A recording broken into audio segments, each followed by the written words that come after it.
How do you ensure that your children's inheritance is protected as well as providing for a second spouse?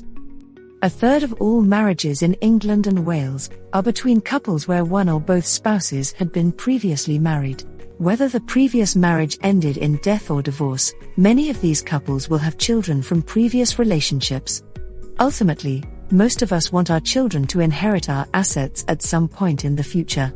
But if we have a spouse, it is also usual to want them to benefit first, for the rest of their life, before assets are passed to the children. When Robin and Jessica got married, they both had children from previous marriages. Robin and Jessica had made mirror wills, stating their wishes to leave everything equally to the children on the second death. When Robin died, Jessica inherited his £270,000 estate, all his personal belongings and possessions. Several years after Robin's death, Jessica remarried. As there was no contemplation of marriage clause in her pre-marriage will, it was now no longer legally valid. Now imagine if Jessica has more children, or Jessica and Robin's children become estranged. There is nothing to stop her from drafting a new will and disinheriting them.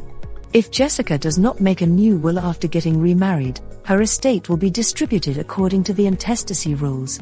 Under the intestacy rules, stepchildren are not provided for, so stepchildren from a previous relationship could lose out.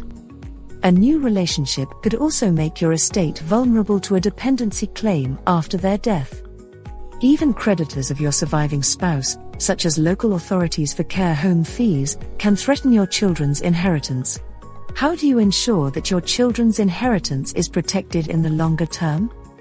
With careful will planning, you can have the best of both worlds. You can protect your children's inheritance as well as provide for the surviving spouse. By using a special type of trust called a life interest trust, your surviving spouse can be provided for during their lifetime, and then your estate automatically passes to your children, or other beneficiaries chosen by you. This method can be very effective if your main asset is your family home. Upon your death you leave your property, or your share in the property, to your surviving spouse for the rest of their life, or until remarriage if you wish. Upon their death or remarriage, the property goes to your children. Alternatively, you could include a flexible life interest trust in your will, with the view of protecting your estate and your long-term wishes by ring-fencing some assets so that they would not form part of your surviving spouse's estate when they eventually pass away.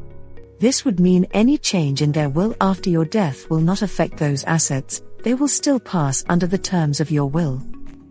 Planning for all eventualities can be complex, so it is important to speak to a qualified advisor to make sure you have covered all bases. With proper planning you can ensure that your second spouse and your children are both protected and maintain control over how your assets are distributed on your death. Be safe, not sorry. Whether you already have a will or would like to get the process started, we are here to help. Take advantage of our £100 coupon towards our will writing service or just ask for a free will review service.